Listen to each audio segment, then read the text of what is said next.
volta, pessoal, com mais um Fim do Grid, mas não é o Fim do Grid comum. Hoje nós estamos com o Boletim do Grid, que é a fusão do Boletim do Paddock com o Fim do Grid. Estamos aqui com a Débora Almeida, do Boletim do Paddock, e hoje nós vamos falar sobre a escolha da Carmen Jorda como representante da Comissão de Mulheres de Automobilismo da FIA. Tudo bom, Débora? Tudo sim, Érica, e você? Obrigada por a gente fazer mais um programa e vamos ver o que vai dar. Eu tô bem também. É uma honra estar gravando somente nós duas, né? Porque agora parece que as meninas dominaram. Brincadeira, Bruno, não é. Lembrando que é o Bruno que vai editar, então a gente também acaba interagindo com ele, mesmo que ele não estando aqui. Para quem não está inteirado ainda nesse assunto, foi anunciado há mais ou menos uns 15 dias que a Carmen Jorda, para quem não sabe quem é a Carmen Jorda, ela correu pela GP3 algumas temporadas e ela foi escolhida pela FIA para ser representante das mulheres no automobilismo. Débora, você acha isso uma boa decisão, uma decisão ruim? O que você acha? Pode comentar também um pouco do contexto do porquê você acha bom ou não essa vinda da Carmen Jorda nesse cargo. Primeiramente, eu tinha achado uma escolha legal, porque ela não tem vínculo, assim, direto com a Fórmula 1, porque, como eu tinha pensado assim, né, a Suzy Wolff, ela é casada com o Toto Wolff. Então ele já tem uma visão de mercado da Fórmula 1 e ele quer estar dentro desse mundo. Então, tendo a mulher dele dentro dessa comissão, talvez ele poderia usar ela para poder conseguir isso de mercado. Então eu tinha achado legal a escolha da Carmen. Só que depois do que ela falou, que as mulheres deveriam ter uma categoria só separada, que elas não conseguiriam competir com homens, eu já achei isso que não é viável. Porque, como a Suzy tinha falado, né, as mulheres elas podem competir. Não é uma questão de tá medindo o físico da pessoa, né? Porque numa maratona você tá medindo o físico. Então, às vezes, não é muito legal, tipo, ter mulheres e homens competindo nesses esportes, porque é desigual. Mas na questão da Fórmula 1 ou de qualquer categoria do automobilismo, você tá medindo o carro e a performance do carro. Então, não tem por que separar mulher de homem. Então, eu acho que depois do que ela falou, ela não é a pessoa mais indicada. Entendo. Eu compartilho da mesma opinião que você, mas eu não tinha visto esse lado bom dela não ter ligação com a Fórmula 1, então realmente é uma coisa a se pensar. Talvez tenha sido isso que tenha motivado a escolha dela, porque qualquer outra mulher que entrasse ali com ligação à Fórmula 1 ia falar, mas tem ligação com a Fórmula 1, então é fácil para ela entrar ali, né? Entendeu? Então talvez tenha sido bom ela não ter essa ligação. Mas realmente, essa crença de que as mulheres têm que competir longe dos homens não tá. Ela tá totalmente errada, primeiro por esse fato da performance do carro, né? Que a gente está medindo a capacidade técnica da equipe e da equipe de engenharia, do carro e tudo mais. E também tem outro aspecto que eu acho importante ressaltar, que é como que eu posso explicar?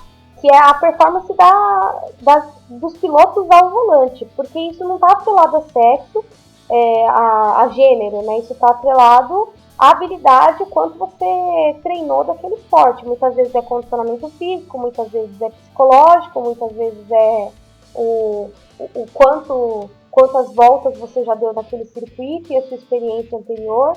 Então, acho que tudo isso vai contra o que ela disse de que precisa de uma categoria só de mulheres para elas competirem com homens.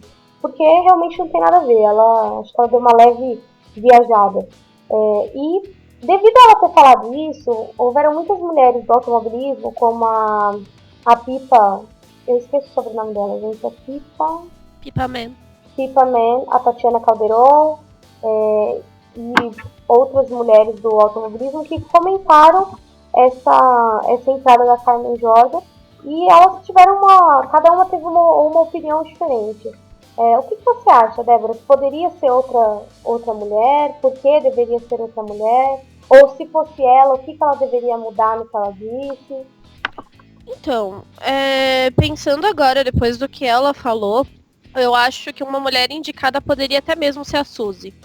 Por mais que ela acabe tendo esse envolvimento direto com a Fórmula 1, mas ela tem uma visão muito pra frente dessa questão de mulher estar competindo no automobilismo.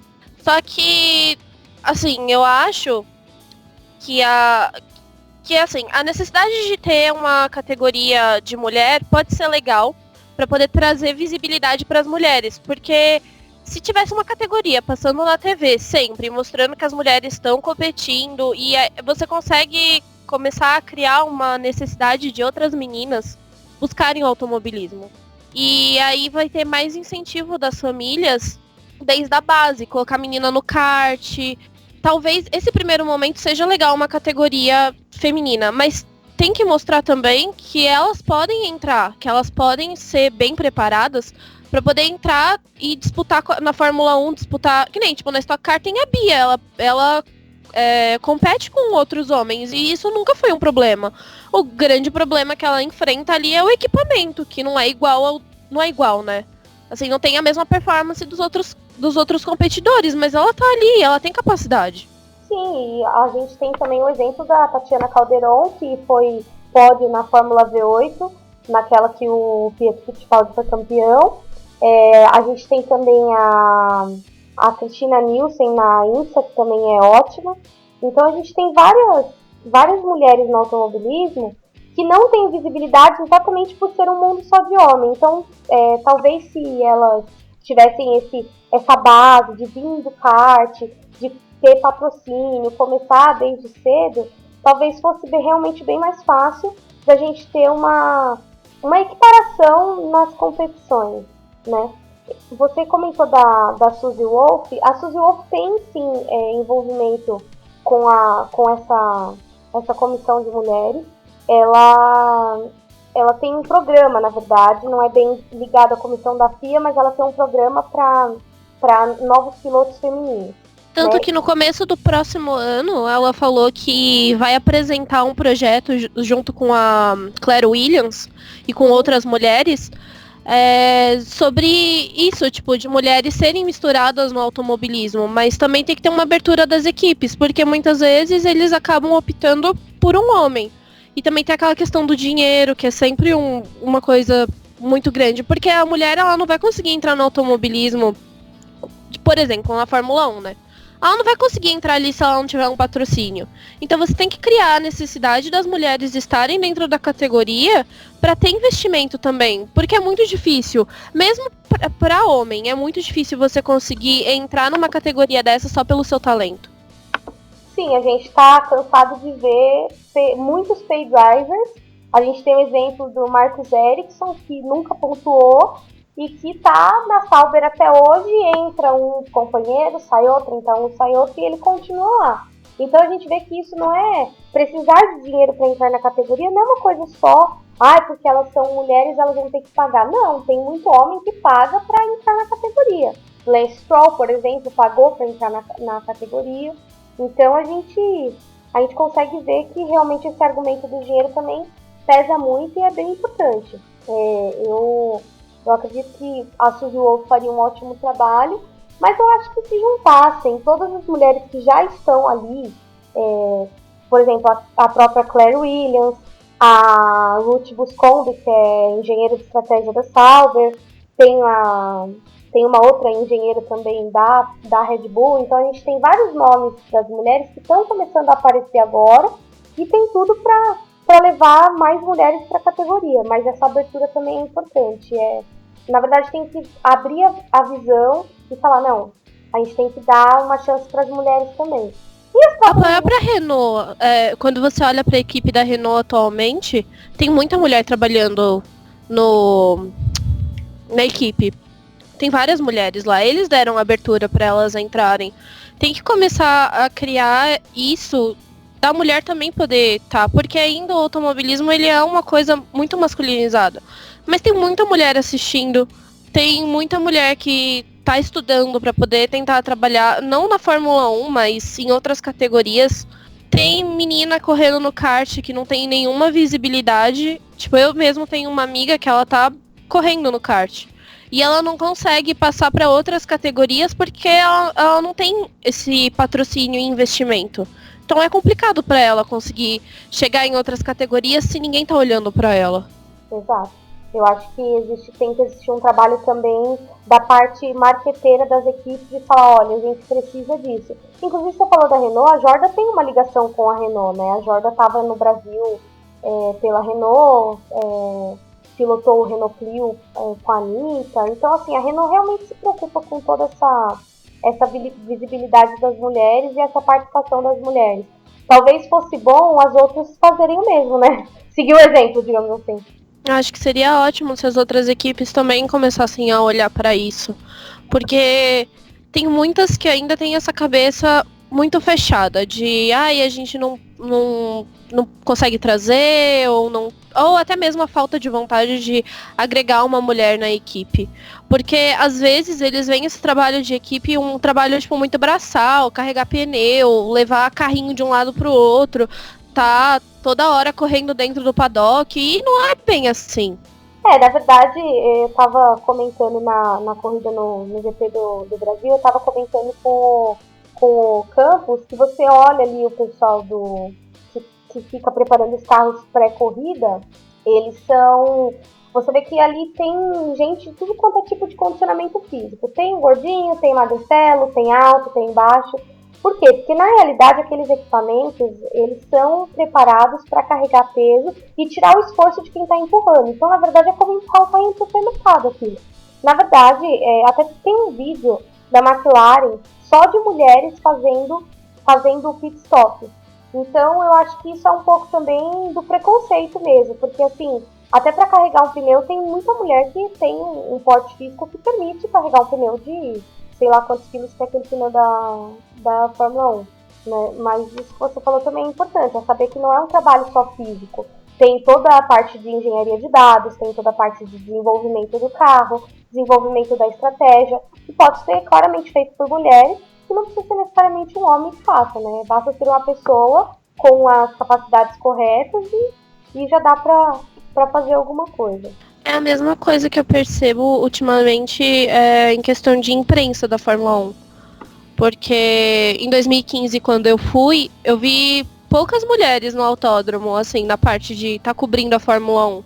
E ultimamente eu tô vendo muitas mulheres indo e tendo destaque. Tipo, a opinião delas, muitas vezes, tipo, mais vezes, assim, eu vejo as pessoas concordando e gostando do que elas estão falando, do que só olhar para a imprensa feita por homens. Eles começam a perceber que tem mulher também que gosta, que também está estudando e que está buscando entender sobre a categoria para poder produzir texto, produzir matéria, até vídeo mesmo, que tenha conteúdo e que possa agregar. Então, não é só uma coisa assim, mulher não pode. Se ela quiser e ela tiver a força de vontade de estudar e de buscar, ela consegue fazer o que ela quiser. Só que precisa da abertura, tanto desses grandes portais de deixarem as mulheres darem a sua opinião, escreverem matérias, quanto das próprias equipes mostrarem que a mulher também pode estar ali dentro e que ela não é só assim mais um rostinho bonito para a equipe, mas que ela vai conseguir agregar e mostrar o trabalho dela. Sim, exatamente. Você tem toda a razão sobre isso, Débora. E, assim, apenas fechando o assunto, você tem mais alguma consideração sobre isso? Quer falar mais alguma coisa? Não, acho que a gente conseguiu abordar bem o tema. Então é isso, pessoal. Eu já fico me despedindo por aqui. Vocês sabem onde encontrar esse e outros podcasts no @fim do grid, no SoundCloud. Vocês podem me encontrar no Twitter, @eri_folk, e podem me encontrar no Boletim do Paddock.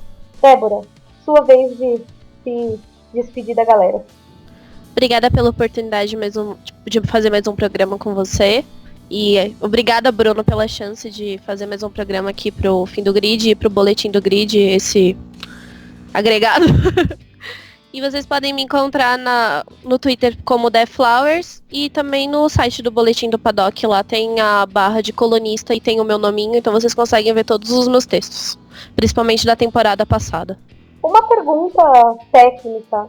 Esse programa dentro de outro programa chama bloco? Chama episódio especial? Como chama isso no jornalismo? Eu não sei. É um quadro? Quadro.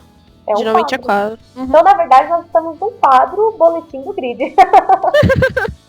É isso, pessoal. Então, vocês acompanharam mais um Boletim do Grid e espero que vocês gostem das nossas próximas edições. Muito obrigada e tchau, tchau.